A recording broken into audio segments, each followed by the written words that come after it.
അപ്പോൾ നമ്മുടെ ഹൈബർ സാർ ഇവിടെ ഇരിക്കുന്നുണ്ട്. ഇപ്പോഴാണ് ശരിക്കും കാണിക്കാൻ പറ്റിയത്. അവിടെ ആകെ തിരക്കായിരുന്നു ഇന്നലെ മോൾ പോലെ. അപ്പോൾ അതുകൊണ്ട് അത് കൂടുതൽ സംസാരിക്കാൻ അദ്ദേഹത്തിന് എടുക്കാൻ പറ്റില്ല. വേറെ റെസ്ട്രിക്ഷൻസ് ഉണ്ട് മോൾ പോലെ. അതുകൊണ്ടാണ് നമ്മളധികം അവിടെ വിഷ്വൽസ് ഒന്നും എടുക്കാൻ പറ്റിയില്ല. അപ്പോൾ ഇതിപ്പോൾ നമ്മുടെ വണ്ടിയാണ്. അപ്പോൾ ഇവിടെ വെച്ചിട്ട് നമുക്കൊന്നും ചോദിക്കാമല്ലോ. നമസ്കാരം. നമസ്കാരം. സാറ് എപ്പോഴും ഒരു മാസമാണല്ലേ ശരിക്കും എല്ലാറ്റിലും വ്യത്യസ്തമായിട്ട് ടൂറിസ്റ്റ് മേഖലയിലൊരു ഇപ്പൊ നമ്മുടെ കയ്യിൽ നോക്കുകയാണെങ്കിൽ എല്ലാ ടൈപ്പ് ഫ്ലീറ്റും നമ്മുടെ കയ്യിലുണ്ട്. എല്ലാ ടൈപ്പ് മോഡൽ വണ്ടികളും എല്ലാ ടൈപ്പ് വണ്ടികളും നമ്മൾ എടുക്കാൻ ആഗ്രഹമുള്ള ഒരാളാണ്. നമ്മൾ ഏത് വണ്ടി പുതിയതിറങ്ങിയാലും അതൊന്ന് പരീക്ഷിച്ച് നോക്കണം എന്നുള്ള ഒരു ആഗ്രഹമുള്ള ഒരാളാണ്. അപ്പോൾ ഈ വണ്ടി കേരളത്തിലെ ആദ്യത്തെ വണ്ടിയാണ്. 13.5 മീറ്ററിൽ എന്ന് പറഞ്ഞാൽ 13.5 മീറ്റർ നീളത്തിൽ നമ്മളിപ്പോൾ ഭാരത് ബെൻസ് ഉണ്ട്, ഐഷർ വോൾവോ ഉണ്ട്. അങ്ങനത്തെ ഓൾറെഡി ഇപ്പോൾ 4 വണ്ടി നമുക്കുണ്ട്. ഭാരത് ബെൻസിൽ 2 വണ്ടിയുണ്ട്, ഐഷർ വോൾവോയിലുണ്ട്. ഇപ്പോൾ ഇതടക്കം ഒരു 13 അല്ല വോൾവോൻ്റെ ഒരു മൾട്ടി എക്സലും ഉണ്ട്. ഓൾറെഡി 5ാമത്തെ വണ്ടി ഇപ്പോൾ 13.5 മീറ്ററിൽ. അപ്പോൾ ഈ 13.5 മീറ്ററിൽ വോൾവോയിൽ സിംഗിൾ ആക്സിൽ ഇറങ്ങിയപ്പോൾ ബാക്കി എല്ലാവരും ഇറക്കി, ഇവരും ഇറക്കി. പക്ഷെ ഇത് എടുക്കാൻ പറ്റിയിട്ടുണ്ടായിരുന്നില്ല. കാരണം ഇതങ്ങനെ പെട്ടെന്ന് കയറി എടുക്കാൻ പറ്റിയൊരു വണ്ടിയില്ല. കാരണം ഇതിന് വില ഭയങ്കര കൂടുതലാണ്. 1,60,00,000 രൂപയാണ് വണ്ടിയുടെ വില. നമ്മളപ്പോൾ അത് വണ്ടി എടുക്കണേക്കാൾ പ്രശ്നം വണ്ടി കൊണ്ടു നടക്കാനാണ് പാട് വരിക.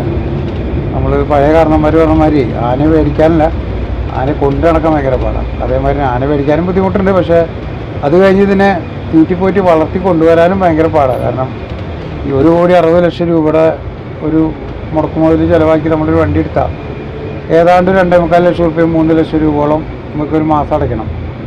അത് എന്തൊക്കെ ചെയ്താലും നമ്മളിപ്പോഴത്തെ മാർക്കറ്റിൽ എത്ര പുത്തൻവണ്ടി ആയാലും നമുക്ക് എളുപ്പമല്ല ഒരു 3 ലക്ഷം അടച്ചു പോവാൻ. അപ്പോൾ അതുകൊണ്ട് നമ്മൾ എന്തായാലും 3 ലക്ഷം രൂപ നമുക്ക് അടച്ചു പോകണമെങ്കിൽ ഏതെങ്കിലും വണ്ടി സപ്പോർട്ട് ചെയ്യാൻ നമുക്ക് വേണം, അല്ലാണ്ട് നടക്കില്ല. അപ്പോൾ ഇപ്പോഴത്തെ കണ്ടീഷനിൽ നമുക്ക് 2 മൾട്ടികൾക്കൊന്നും അടവില്ല. അപ്പോൾ അതുകൊണ്ട് ഒന്ന് പരീക്ഷിച്ച് നോക്കാം എന്നുള്ള ഒരു തീരുമാനത്തിലാണ് അങ്ങനെ വണ്ടി എടുക്കാൻ തോന്നിയത്. ജയിക്കുന്ന വിചാരിക്കും, പറയാൻ പറ്റില്ല. കാരണം ഞാൻ ഈ സാറിന്റെ പ്രത്യേകത ഉണ്ടല്ലോ, സാറ് എന്താ ചെയ്യണേ അത് കണ്ടിട്ട് ബാക്കിയുള്ളവര് നോക്കി കുറെ പഠിക്കാനായിട്ട് അല്ലേ, അത് ചിലപ്പോൾ ശ്രമിക്കണ്ടാവും. കാരണം അവര് നമ്മള് പിന്നാലെ നടന്നിട്ട് അത് പഠിക്കാൻ തയ്യാറാവണമാതിരി എല്ലാവരും തയ്യാറാവില്ല. നമ്മളിപ്പോൾ ഒരു എക്സ്പോ വന്നു, ആദ്യം നമ്മൾ കയറി പോകും. കാരണം എന്തിനാ, അവിടെ വരുന്ന വണ്ടികളിൽ ഏതാണ് നമുക്ക് സൂട്ടബിൾ ആയിട്ടുള്ള എന്തൊക്കെ കാര്യങ്ങൾ അവിടെ നടക്കുന്നുണ്ട് അതൊക്കെ നമ്മൾ വാച്ച് ചെയ്തിട്ട് നമ്മുടെ ബിസിനസ്സിലേക്ക് അത് കൊണ്ടുവരാൻ നമ്മൾ പരമാവധി ശ്രമിക്കും. അതാണ് നമ്മുടെ ഒരു തിയറി. അപ്പോൾ അത് ചില ആൾക്കാർക്ക് അത് താല്പര്യമില്ലായിരിക്കും, പിന്നെ നടക്കാനുള്ള ബുദ്ധിമുട്ടുകൊണ്ട് ആയിരിക്കൊന്നും പോവില്ല, അത് അന്വേഷിക്കലും ഉണ്ടാവില്ല. പക്ഷെ നമ്മളത് അന്വേഷിക്കും. നമ്മളത് പ്രാവർത്തികമാക്കുമ്പോൾ അത് വിജയിച്ചു എന്ന് കണ്ട പിന്നെ നല്ല ആൾക്കാർ വരും. അത് സർവ്വസാധാരണമാണ്. ഈ ബിസിനസ്സല്ല, ഇപ്പോൾ നമ്മൾ എന്ത് ബിസിനസ് എടുത്താലും ഒരാളൊരു ബിസിനസ് ചെയ്ത് അത് വിജയിച്ചു കഴിഞ്ഞാൽ പിന്നാലെ അതേ ബിസിനസ് ചെയ്യാൻ അപ്പുറത്തിപ്പുറത്തൊക്കെ ആൾക്കാർ വരും. അതൊരു യാദൃശ്ചികം മാത്രമാണ്. അപ്പോൾ അതിനൊരു നിജമായ കാര്യമാണ്. അപ്പോൾ അതിനിപ്പോൾ നമുക്ക് കാര്യം കുറ്റം പറയേണ്ട കാര്യമില്ല. നമ്മൾ പരീക്ഷിക്കുന്നു, ചിലപ്പോൾ ഫോൾട്ടാവാം, ചിലപ്പോൾ നല്ല രീതിയിൽ അത് വിജയിക്കാം. ഇതും അങ്ങനെ തന്നെയാണ്. നമ്മൾ ഭയങ്കര റിസ്ക് നമ്മൾ എടുത്തതിൽ വെച്ചിട്ട് ഞാൻ എൻ്റെ ജീവിതത്തിൽ എടുത്ത വണ്ടികളിൽ വെച്ച് ഏറ്റവും വില കൂടിയ വണ്ടിയാണ് ഇപ്പോൾ ഇത്. ഇതിന് മുമ്പ് എടുത്തതിൽ ഏറ്റവും വില കൂടിയ വണ്ടി സ്കാനിയയുടെ മൾട്ടി എക്സലായിരുന്നു. 1,16,00,000 രൂപയായിരുന്നു ആ വണ്ടിയുടെ വില. ഇപ്പം അത് 1,60,00,000 ഈ വണ്ടി നിൽക്കുന്നത്. അപ്പോൾ അതുകൊണ്ട് അതിൻ്റേതായ ഒരു ടെൻഷൻ നല്ലോണം ഉണ്ട്. വോൾവോ മൾട്ടി എക്സലാണ് നമ്മൾ ലാസ്റ്റ് എടുത്തത്. 2016 15 ലാസ്റ്റിലാണ് നമ്മൾ മൾട്ടി എക്സിലെ അവസാനമായിട്ട് എടുത്തത്. പിന്നെ ഫോണ് വന്നു, എപ്പോഴും തിരക്കാം. ഞാൻ ഒരു അദ്ദേഹത്തിന്റെ കൂടെ എനിക്ക് ഭയങ്കര ഭാഗ്യം കിട്ടി. ഒരു ദിവസം ഒന്നില്ലെങ്കിൽ 2 ദിവസത്തോളം കൂടെ നിന്നപ്പോ നമുക്ക് കുറെ കാര്യങ്ങൾ മനസ്സിലാക്കാൻ പറ്റി. എന്താ ശരിക്കും ഒരു സർവീസ് നടത്തി പോണെങ്കിൽ എളുപ്പമല്ല അല്ലേ? അത് എളുപ്പമല്ല. അത് വണ്ടികളുടെ എണ്ണം കൂടുതലുണ്ടെങ്കിൽ തീരെ എളുപ്പമല്ല. 30-ഓളം വണ്ടികളുള്ള ഒരു അതും എളുപ്പമല്ല ശരിക്കും. അപ്പൊ അദ്ദേഹത്തിന് അവിടെ ചെന്നപ്പോ നമുക്ക് ഭയങ്കര ട്രീറ്റ് കിട്ടി. അദ്ദേഹത്തിന്റെ കൂടെ പോയ കാരണം നമുക്കും അത് കിട്ടി. എനിക്ക് ഫാക്ടറിയൊക്കെ കാണാനൊക്കെ ഭയങ്കര ബസാറ് കാരണമാണ് അങ്ങനെ എല്ലാം കാണിച്ചു തരാൻ അവർക്ക്. അല്ലാതെ നമുക്ക് ഓടിച്ചതൊന്നും കിട്ടില്ല. അപ്പൊ അതൊക്കെ ബസാറെല്ലാം കാണിച്ച് തന്നു. അതില് ഒരു സ്പെഷ്യൽ താങ്ക്സ് കൂടെയാണ്. പിന്നെ നമ്മള് വോൾവോ ഇതിന് മുന്നേ എടുത്തിട്ടുണ്ട് പുതിയ വണ്ടി അല്ലേ? വോൾവോ നമ്മളിപ്പോ 4ാമത്തെ വണ്ടിയാണ്. നമ്മൾ 2011 ആദ്യത്തെ വോൾവോ എടുത്തത്. അതിപ്പോൾ എൻ്റെ കയ്യിലുണ്ട്. അത് കഴിഞ്ഞ പിന്നെ 2013 എടുത്തു, അത് വിറ്റു. പിന്നെ എടുത്തത് 2015 നവംബറിലെടുത്തു. അതാണ് മൾട്ടി എക്സ്, അതും നമ്മുടെ കയ്യിലുണ്ട്. ഇപ്പോൾ സ്കാനി ഉണ്ടായിരുന്നാണ് നമ്മളിപ്പോൾ കൊടുത്ത്. അപ്പോൾ അത് ഇനിയിപ്പോൾ സ്കാനിയുടെ പുതിയ വണ്ടി നമ്മളെ സംബന്ധിച്ചിടത്തോളം ഇപ്പോൾ കിട്ടാനില്ലല്ലോ. വണ്ടി ഓൾറെഡി കമ്പനി നിർത്തിപ്പോയി. അതുകൊണ്ട് ഇപ്പോൾ സ്കാനിയ പുതിയ വണ്ടികൾ വരുന്നില്ല. അല്ലെങ്കിൽ നമുക്ക് സംബന്ധിച്ചിടത്തോളം ഒരു 6-7 കൊല്ലം കൊണ്ട് മാറണം എന്നുള്ളൊരു അഭിപ്രായമുള്ള ആളാണ്. വണ്ടികൾ എപ്പോഴും മാറി പുതിയ അപ്ഡേഷൻ വേണം എന്നുള്ളൊരു ചിന്തയുള്ള ആളാണ്. അപ്പോൾ അതുകൊണ്ട് അത് മാറ്റുന്ന കാലഘട്ടമായി. അപ്പോൾ പുതിയ വണ്ടി കിട്ടാനില്ല. അപ്പോൾ പിന്നെ വീണ്ടും വോൾവോയിലേക്ക് തന്നെ നമ്മൾ മാറേണ്ടി വന്നു. അപ്പോൾ അത് കൊടുത്തിട്ടാണ് ഇപ്പോൾ ഒരു വോൾവോ പുതിയത് എടുത്തത്. അപ്പോൾ ഇതിന് നമുക്ക് ഭയമായിരുന്നു കുറച്ചുകൂടി. കഴിഞ്ഞ കൊല്ലമൊക്കെ എടുക്കണമെന്നൊക്കെ ആലോചിച്ചായിരുന്നു. പക്ഷേ ഈ 1.60 കേൾക്കുമ്പോഴൊരു പേടി കൊണ്ട് നമ്മൾ മാറി നിന്നാണ്. ഇത് പിന്നെ എന്തെങ്കിലും വരട്ടെ എന്ന് വിചാരിച്ചൊരു ധൈര്യത്തിലാണ് ചെയ്തതാണ്. നമ്മളെല്ലാ കാര്യം അങ്ങനെ തന്നെയാണ് കേട്ടോ. കേരളത്തിൽ ആദ്യമായിട്ടാണ്. ഇന്ത്യയിൽ തന്നെ ഒരു 10-12 വണ്ടി ആകെ വന്നിട്ടുള്ളൂ. കേരളത്തിൽ ഫസ്റ്റ് വണ്ടിയാണ്. 13.5 49 സീറ്റ് ലെഗ് സപ്പോർട്ടുള്ള വണ്ടി ആദ്യമായിട്ടാണ് കേരളത്തിൽ.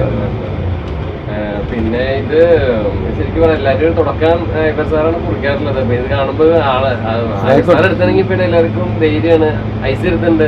ഐസി എടുത്ത പിന്നെ നമുക്കും പോവാം. ആ വണ്ടി പോയിട്ടുണ്ട് ആ വഴി കൂടെ പിന്നെ നമുക്കും പോവാം. അങ്ങനെ ഒരു ധൈര്യം കിട്ടില്ല. അങ്ങനെയുണ്ട്. കാരണം ഒരാൾ ചെയ്ത് കഴിയുമ്പോൾ നമുക്കായാലും നമുക്ക് സംശയമുള്ള കാര്യം വേറെ ആൾ ചോദിക്കുമ്പോൾ അയാൾ ചെയ്തിട്ടുള്ള കേസാണെങ്കിൽ നമുക്കൊരു ധൈര്യം കിട്ടില്ല. അപ്പോൾ നമ്മൾ പോവാത്തൊരു വഴി കൂടെ നമ്മുടെ അതേ മോഡൽ വണ്ടി വേറെ വഴിക്ക് പോയിട്ടുണ്ടെങ്കിൽ അവൻ പോയിട്ടുള്ള എക്സ്പീരിയൻസ് നമ്മളോട് പറയുമ്പോൾ നമുക്ക് ധൈര്യം എന്നാ പൊക്കോളം പറയുമ്പോൾ അത് നമുക്ക് പേടിയാണ് വിടാൻ. ചില സ്ഥലങ്ങളിലേക്കൊക്കെ വിടാനുള്ളൊരു ഭയമുണ്ട്. ഡെലിവറി കുറച്ച് ലേറ്റ് ആയി പോയി. ഇരുട്ടായി. നമ്മൾ കുറച്ച് നേരത്തെ നോക്കിയതായിരുന്നു. ഇവരൊക്കെ ഈ ക്ലീനിങ് സെക്ഷനിൽ കുറച്ച് ലേറ്റ് ആയി പോയി അവർ. അതിപ്പോൾ എല്ലാ വണ്ടികളും അങ്ങനെ തന്നെയാണ്. ആരെയും കുറ്റം പറയാൻ പറ്റില്ല. വോൾവോ നമ്മളങ്ങനെ പ്രതീക്ഷയില്ല. കാരണം വോൾവോ പൊതുവേ ഞാൻ എടുത്തുള്ള ഇതേമാതിരി 3 വണ്ടി വോൾവോ ഡെലിവറി എടുത്തെല്ലാം അവർ പറഞ്ഞ ടൈമിൽ കൃത്യമായിട്ട് നമുക്ക് ഡെലിവറി കിട്ടിയില്ല. അവർ 4:30 പറഞ്ഞാൽ 4 മണിയാകുമ്പോൾ അവർ റെഡി ഉണ്ടാവും. നമ്മൾ ചിലപ്പോൾ മണിക്കൂർ വൈകിട്ട് 5 മണിയാവാന്നല്ലാണ്ട് അവർ ലേറ്റ് ആവാറില്ല. എല്ലാം കറക്റ്റായിട്ട് ഫീഡ് ചെയ്ത് പോകണം. അപ്പോൾ ആ ഒരു ധൈര്യത്തിലായിരുന്നു ഇന്നലെയും പൊക്കും. പക്ഷെ ഇന്നലെ നിർഭാഗ്യവശാൽ 2-4 മണിക്കൂർ ലേറ്റായിപ്പോയി. അങ്ങനെ 7 മണി 7:30 പൂജ ചെയ്യുമ്പോൾ. എന്നാലും കുഴപ്പമില്ല. ഒരുവിധം നല്ല രീതിയിലൊരു പണി കഴിച്ച് നമുക്ക് തന്നിട്ട് വണ്ടി. ഇനിയെല്ലാം ദൈവത്തിന്. പിന്നെ ഈ വണ്ടിക്കുള്ളൊരു ഗുണം എന്താ വെച്ചാൽ ഇത് ഓട്ടോമാറ്റിക് അല്ല, മാനുവലാണ് വണ്ടി. അപ്പോൾ അതുകൊണ്ട് ഇതിന് മൈലേജ് കുറച്ച് കൂടുതൽ കിട്ടാൻ ചാൻസ് ഉണ്ട്. നമ്മുടെ കയ്യിലുള്ള മൾട്ടിയേക്കാൾ കുറച്ചുകൂടി മൈലേജ് കിട്ടുമെന്ന് വിചാരിക്കുന്നു. പൊതുവെ കൂടുതലുണ്ടാവാൻ ചാൻസ് ഉണ്ട്. ഇപ്പോൾ നമ്മളിപ്പോൾ ബാംഗ്ലൂരിൽ നിന്ന് ഇങ്ങോട്ട് ഓടിച്ചിട്ട് ഇപ്പോൾ ഇത്രയും ദൂരം ഓടിച്ചപ്പോൾ ആ ഡീസലിൻ്റെ ആ ഒരു എത്ര കൊണ്ട് ഡീസൽ ഉപയോഗിച്ചിട്ടുണ്ടെന്നുള്ളതിൻ്റെ കണക്ക് നോക്കുമ്പോൾ അത്യാവശ്യം നല്ലൊരു മൈലേജ് കിട്ടാൻ ചാൻസ് ഉണ്ട്. മൾട്ടിയേക്കാൾ നല്ലൊരു മൈലേജ് മാറ്റം വരാൻ വഴിയുണ്ട്. അത് നല്ലൊരു കാര്യമാണ്. കാരണം നമുക്കൊന്നുകൂടി നമുക്ക് വലിയ മൈലേജ് കുറവാണെങ്കിൽ നമുക്ക് വാടകകളിൽ വല്ലാണ്ട് കുറയ്ക്കാൻ പറ്റാത്ത അവസ്ഥ. കാരണം ഒരു പരിധി വിട്ട് വാടക കുറച്ച് ഓടിച്ച് നമുക്ക് അടവടയ്ക്കാനും ബാക്കിയുള്ള കാര്യങ്ങൾക്ക് നടക്കില്ല. അതിന് ഈ വണ്ടിയുടെ 1,80,000 രൂപയോളം ഇൻഷുറൻസ് മാത്രമേ ഈ വണ്ടിക്ക്. ടാക്സ് പിന്നെ ഇത് കോൺട്രാക്ട് ഏരിയയിലാണ് രജിസ്റ്റർ ചെയ്യുന്നത്. അതുകൊണ്ട് പിന്നെ ടാക്സ് സാധാരണ വണ്ടികളുടെ ടാക്സ് തന്നെ ഉള്ളൂ. അതിന് വ്യത്യാസമില്ല. നമ്മൾ ഓൾ ഇന്ത്യ എടുക്കണമെന്ന് ആദ്യം ഞാൻ വിചാരിച്ചായിരുന്നു. പേടി കൊണ്ട് എടുക്കാറില്ല. അതെന്ന് വെച്ചാൽ ഓൾ ഇന്ത്യ നമ്മൾ എടുക്കാതിരിക്കാൻ ഇപ്പോഴത്തെ അവസ്ഥയിൽ ഓൾ ഇന്ത്യ ഏത് ലെവലിലേക്കാണ് പോണേന്ന് നമുക്കൊരു പിടുത്തമില്ലാതെ പോയിക്കൊണ്ടിരിക്കുന്നത്. അപ്പം ഞാനിതുവരെ ആരോടും പറഞ്ഞിട്ടില്ല. നിന്നോട് പറയണമെന്ന് പറഞ്ഞു. കാരണം നമ്മളായിരുന്നു 12 മീറ്ററും 13.5 ഓൾ ഇന്ത്യയിൽ ആദ്യം എടുത്താൽ മതി. ഏറ്റവും ആദ്യമായിട്ട് ഓൾ ഇന്ത്യയിൽ 13.5 എടുക്കാന്നുള്ള ആശയം ഞാൻ ഉണ്ടാക്കിയപ്പോൾ എൻ്റെ കൂടെ ദിലീഷ് ചേട്ടനും വന്നു, ജീസസ് ട്രാവൽസ്. മൂപ്പര് ഞാൻ പറഞ്ഞ് നിർബന്ധിച്ചാണ് മൂപ്പരിൻ്റെ കൂടെ വന്നിട്ട് നിങ്ങൾ 2 ആൾ വരെ വേണ്ടി എടുത്തത്. അതുകൂടി വലിയ കുഴപ്പമില്ലാന്ന് കണ്ടപ്പോഴാണ് കഴിഞ്ഞ കൊല്ലത്തിൽ നമ്മൾ 12 മീറ്ററിൽ കണ്ടണം ഈ 13.5 എല്ലാ ഏരിയകളിലേക്കും പോകുന്നില്ല.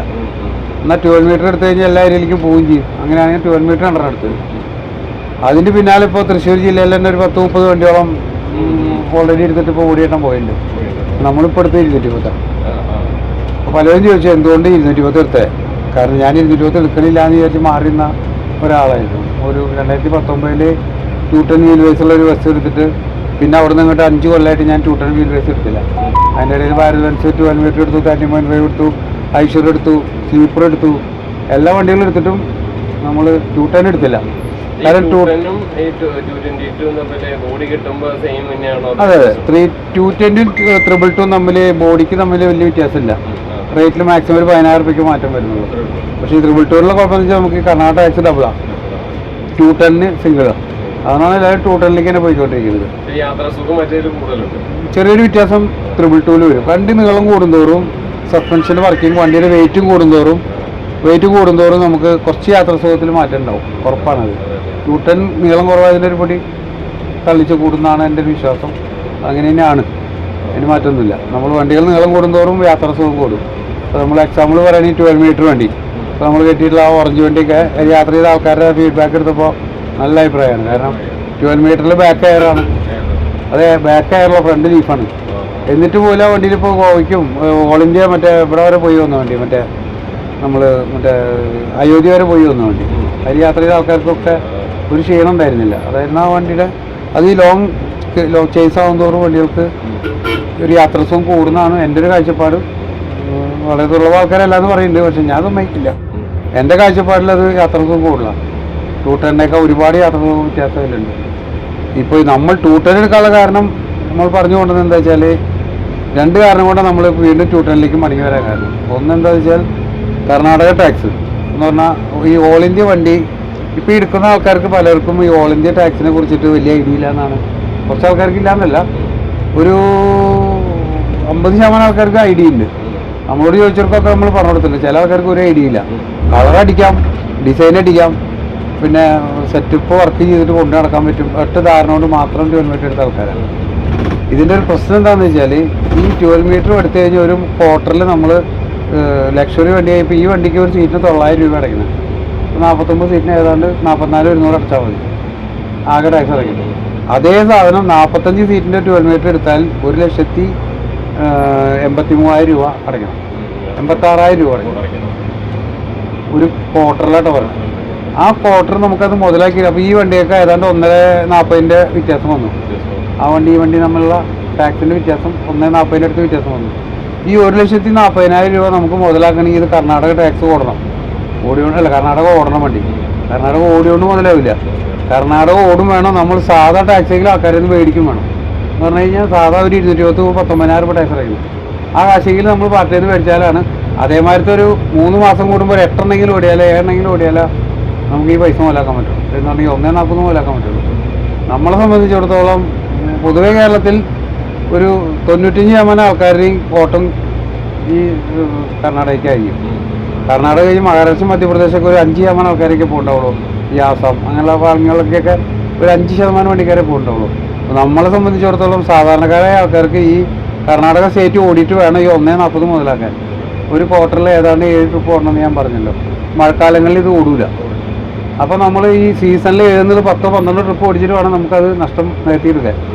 ബാക്കി മാസങ്ങൾ ഓടാത്ത മാസങ്ങൾ നികത്തണമെങ്കിൽ ഓടണ മാസം ഒരുപാട് ഓടണം. അപ്പോൾ ഈ കാശ് കിട്ടണമെങ്കിൽ നമ്മൾ ഓൾറെഡി ഇപ്പോൾ ഞങ്ങളെ സംബന്ധിച്ചിടത്തോളം ഞാൻ ഇന്നവരെ ഓടിയത് എല്ലാ വാടകയ്ക്കും മിനിമം 20,000 രൂപ അടിക്കാണ്ട് ഒരു കർണാടക സ്റ്റേറ്റ് ഓടിയിട്ടില്ല. പക്ഷെ വണ്ടികളുടെ എണ്ണം കൂടുന്തോറും ഈ 20 എന്നുള്ളത് ഓട്ടോമാറ്റിക്കായിട്ട് 15 വരും. കാരണം എന്താ, എൻ്റെ വണ്ടി നിൽക്കാണ്ട് ഓടിക്കണം, എനിക്ക് 1,86 ടാക്സ് അടയ്ക്കണം. അപ്പോൾ എനിക്ക് 15 കിട്ടുമ്പോൾ ഞാൻ 15 ട്രിപ്പ് ഓടിക്കാൻ മുതലാക്കാൻ പറ്റുമെന്നുള്ളൊരു ധാരണ ഒരാൾക്ക് വരും. ഇത് കഴിഞ്ഞ് അടുത്ത ആൾക്ക് വരും, അവൻ 15 റുപ്യ അടിച്ചു, ഞാൻ 10 അടിച്ച് എനിക്ക് 20 ട്രിപ്പ് ഓടാലോ. അപ്പോൾ ഈ 2 ലക്ഷം കിട്ടിയില്ലേ. അപ്പോൾ കുറച്ചുകൂടി ഓട്ടം കൂടിയാലും എനിക്ക് പെട്ടെന്ന് മുതലാക്കാൻ പറ്റുമല്ലോ എന്നുള്ള കാര്യം അവത് 10 ആക്കും, പിന്നെ അത് 5 ആക്കും. പിന്നെ ഈ സാധനം ഓട്ടോമാറ്റിക്കായിട്ട് എന്തെന്ന് പറയും വേണ്ട, ഓട്ടോമാറ്റിക്കായിട്ട് ടാക്സ് ഇല്ലാതെ പോക്കാം. എന്ന് പറഞ്ഞാൽ കർണാടക ടാക്സ് എക്സ്ട്രാ ഒന്നും മേടിക്കാണ്ട് ഫ്രീ ആയിട്ട് വണ്ടി ഓട്ടം കൂടുതൽ കിട്ടുമല്ലോ. ആ ഒരു ഓട്ടം കൂടിയിട്ട് കാശ് മുതലാക്കേണ്ട അവസ്ഥയിലേക്ക് ഭാവിയിൽ വരും. ഞാൻ മേടിച്ചില്ലെങ്കിൽ അവസ്ഥ അതാണ് ഒരവസ്ഥ. അപ്പോൾ അതുകൊണ്ട് അതിൻ്റെ ഒരു ഭയം എനിക്ക് വന്നുകൊണ്ടാണ് ഞാൻ കാല് പിന്നാക്കം വയ്ക്കാൻ കാരണം. രണ്ടാമത്തേത് കർണാടക സ്റ്റേറ്റ് കേരളം നമ്മളിപ്പോൾ ഈ തമിഴ്നാട് കേരളം നമ്മളൊരു കൊളാറ്റൽ ഒരു എഗ്രിമെൻ്റ് ഉണ്ട്. എന്ന് പറഞ്ഞു കഴിഞ്ഞാൽ എത്ര 999 കൊല്ലത്തേക്കാണോ 99 കൊല്ലത്തേക്കാണോ എനിക്കറിയില്ല. ഇത്രയൊരു കൊല്ലത്തേക്ക് നമ്മൾ വെറും 350 രൂപ അടച്ചാൽ തമിഴ്നാട്ടിലേക്ക് ഓടിക്കാൻ വേണ്ടി പോകാം. അതുമാതിരി അവർക്ക് നമ്മളവിടേക്ക് വരുമ്പോൾ 350 അടച്ചു കഴിഞ്ഞാൽ അവർക്ക് വരാം. അതേമാതിരി എഗ്രിമെൻ്റ് ഇപ്പോൾ കർണാടകക്കാർ സമ്മതിച്ചു. നമ്മുടെ ഗവൺമെൻറ്റാണ് ഇപ്പോൾ സമ്മതിക്കാണ്ടിരിക്കുന്നത്. ചർച്ച നടന്നുകൊണ്ടിരിക്കുകയാണ്. അത് ഏതാണ്ട് മിക്കവാറും ഈ ശബരിമലയ്ക്ക് മുന്നേ അത് ശരിയാവുമെന്നാണ് മുകളിൽ നിന്നുള്ള ഒരു വൃത്തങ്ങളുടെ അറിവ്. അത് വന്നിട്ട് പിന്നെ ഇതിന് ATP ഒരു ഇതുമില്ലാണ്ടേ പോകും. പിന്നെ ഇതിന് ATP കർണാടക ബോഡി മുതലാക്കാനാണല്ലോ നമ്മൾ ATP ഉപയോഗിക്കുന്നത്. അതിൽ ഇതിന് ATP ഇത് കൊളാറ്ററൽ സെക്യൂരിറ്റി അഗ്രിമെൻ്റ് ആയി കഴിഞ്ഞാൽ പിന്നെ അതിൻ്റെ ആവശ്യമില്ല. കാരണം നമ്മൾ വെറും 350 രൂപ തമിഴ്നാട്ടിലേക്ക് പോകണവർ കർണാടകയ്ക്ക് പോയിട്ട് വരാം. അപ്പോൾ പിന്നെ ATPയുടെ ആവശ്യമില്ല. പിന്നെ 2x2 എന്നുള്ള ഒറ്റ കാരണം കൊണ്ട് മാത്രമാണ് 2x2 എടുത്തിട്ട് കോൺടാക്ട് ചെയ്ത് ചെക്കാൻ പറയാം. അപ്പോൾ കളർ അടിക്കാൻ പറ്റില്ല, അങ്ങനെ പ്രശ്നം വരും. അപ്പോൾ നമുക്ക് ഇതിൻ്റെ ഒരു വാല്യൂ പോയി. ഇതിൻ്റെ ഈ 12 മീറ്റർ എടുത്ത് ഇത്രയും കാശ് ചിലവാക്കിയിട്ട് നമ്മൾ കളർ അടിച്ചിട്ട് ഓൾ ഇന്ത്യ അടിച്ചിട്ട് എങ്ങനെ അത് മുതലാക്കാൻ പറ്റില്ല എന്നുള്ള കാര്യമാണ് ഉറപ്പാണത്. കർണാടക ഓടാണ്ടത് മുതലിക്കില്ല. കാരണം 1.80 ഒരു ക്വാർട്ടർ എന്ന് പറഞ്ഞാൽ ഏതാണ്ട് നമുക്ക് ടാക്സിന് മാത്രം 60,000 രൂപ മേടിക്കണ്ടേ. ഏതാണ്ട് ഇപ്പോൾ പറയുന്ന വണ്ടിയിലൊക്കെ 1 ലക്ഷത്തിന് മേലെ അടവ് വരുന്നുണ്ട്. 1,60,000 മീൻസ് 2 ലക്ഷം രൂപ ഒരു മാസം ആകുമ്പോൾ 24 ലക്ഷം രൂപ വരുമാനം വേണം. ഏതിന് ഒരു കൊല്ലത്തിൽ ഒരു സാധാ ബസ്സിന് 12 മീറ്ററിന് കിട്ടാൻ വഴിയില്ല. അത് കാരണം നമ്മളതിൽ മാത്രമല്ല വണ്ടികൾ, കേരളത്തിൽ അത്രയും വണ്ടികൾ ഇറങ്ങിപ്പോകുന്നുണ്ട്.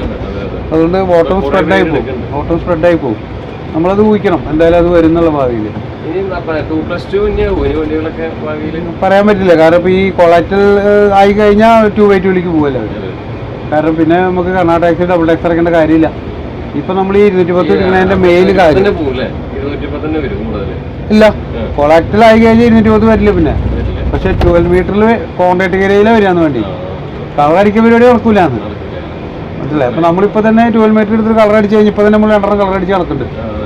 ഇനിയിപ്പോൾ ഈ പരിപാടി വന്ന് ഈ സാധനമൊക്കെ മാറ്റി നമ്മൾ വെയിറ്റ് ആക്കണം. വീണ്ടും കോൺട്രാക്ട് ഏരിയയിലേക്ക് മാറി വരണേ വണ്ടികൾ. അപ്പോൾ പെയിൻ്റ് അടിക്കാനുള്ള ചിലവ്, പിന്നെ പെർമിറ്റ് മാറ്റി പുതിയ പെർമിറ്റ് എടുക്കാനുള്ള ചിലവ് ഒക്കെ വേറെ ചിലവ് വരും. കോൺട്രാക്ട് ഏരിയയിലാക്കിയാലേ പിന്നെ മുതലാക്കാൻ പറ്റുള്ളൂ. അപ്പോൾ നമ്മളിപ്പോൾ ഈ വണ്ടി എടുത്തിട്ട് വെറുതെ അങ്ങോട്ടും ഇല്ല ഇങ്ങോട്ടും ഇല്ലാത്തമാരെ ആക്കിയിട്ട് കാര്യമില്ലല്ലോ. ചിലപ്പോൾ അനുഭവങ്ങൾ കുറേ ഉള്ളതുകൊണ്ട് ഈ സെറ്റ് ചെയ്യേണ്ട കാര്യത്തിലൊക്കെ ഒരുപാട് അനുഭവങ്ങളുള്ളതുകൊണ്ട് നമ്മൾ കുറേ കാശ് ചിലവാക്കുക അവസാനാകുമ്പോൾ പറ്റില്ല എന്നുള്ളതൊക്കെ വീണ്ടും പോകും. അതുകൊണ്ടാണ് നമ്മൾ ഇപ്രാവശ്യം 210ലേക്ക് ഒതുങ്ങിയത്. മാർക്കോ പോളോ ഒരു ചെറിയ വണ്ടി. അതിപ്പോൾ ഈ ടെമ്പോ ട്രാവലർ 26 സീറ്റ് പൊതുവെ ഭയങ്കര കൺജസ്റ്റഡ് വണ്ടിയാണ്. ഞാൻ പണ്ടേ പറയാറുണ്ട്. കാരണം നമ്മളൊക്കെ അതിന് വേണ്ടിയിട്ടാണ് നമ്മൾ ഭാരത് ബസ്സിൻ്റെ 28 സീറ്റ് രണ്ടെണ്ണം എടുത്തത്. 2 വണ്ടിയുണ്ട് നമ്മൾ 2+1 സീറ്റ് ഫിക്സഡ് ക്ലാസ് സൈസ്. പക്ഷെ അതിൻ്റെ പ്രശ്നം എന്താണെന്ന് വെച്ചാൽ ആ വണ്ടി എല്ലാവർക്കും ഭയങ്കര ഇഷ്ടമാണ്. പക്ഷേ AC ഇല്ലാണ്ട് ഓടാൻ പറ്റില്ല, ക്ലാസ് ഫിക്സഡ്. അപ്പോൾ എന്താണ് ചില ആൾക്കാർക്ക് AC വേണം, അതിന് കുറച്ചേരം കഴിഞ്ഞൊന്നും ക്ലാസ് തുറന്നിടണം. നമ്മൾ ഈ 12 മീറ്ററിൽ തന്നെ ഈ സ്ലൈഡിംഗ് ക്ലാസ് എടുക്കാതെ ഒന്നാമത്തെ കാരണം അതാണ്. കുറേ കസ്റ്റമേഴ്സ് അങ്ങനെയുണ്ട്. AC ഒരു യാത്ര ചെയ്യാം, കുറേ ദൂരം ഓടുമ്പോൾ കുറച്ച് നേരം ഒന്ന് ശുദ്ധമായി കിട്ടാൻ വേണ്ടി തുറന്നിടും. അങ്ങനെ ഒരു അവസ്ഥ വരുമ്പോൾ നമ്മളെ സംബന്ധിച്ചിടത്തോളം ഈ ഫിക്സഡ് ക്ലാസ് വേണ്ടി പറ്റില്ല, സ്ലൈഡിംഗ് ക്ലാസ് വേണം. അതുകൊണ്ടാണ് ഈ മാർക്കോ പോളോ എടുത്തിട്ട് നമ്മൾ സ്ലൈഡിംഗ് ക്ലാസ് വണ്ടി എടുത്തിട്ട് AC ഗേറ്റിനും ഫുള്ള് വർക്ക് ചെയ്യുന്നു. സീറ്റൊക്കെ മാറ്റും, അത് മാറ്റി നല്ല ലക്ഷറി സീറ്റ് 23 സീറ്റ് 24 സീറ്റുള്ള പരിപാടിയാണ്. അങ്ങനെ ഒരു വണ്ടിയിലേക്ക് വരാൻ കാരണം വണ്ടി നാളെ ഡെലിവറി ആവും. നാളെ കിട്ടി എന്തായാലും ഒരു മാസം എടുക്കും. അത് പണി കഴിഞ്ഞാൽ മാർക്കോ പോളോ വണ്ടി എടുത്ത് ഓടുന്നത് അല്ലേ? മാർക്കോ പോളോ കുറേ വണ്ടികൾ ഇറങ്ങിയിട്ടുണ്ട്.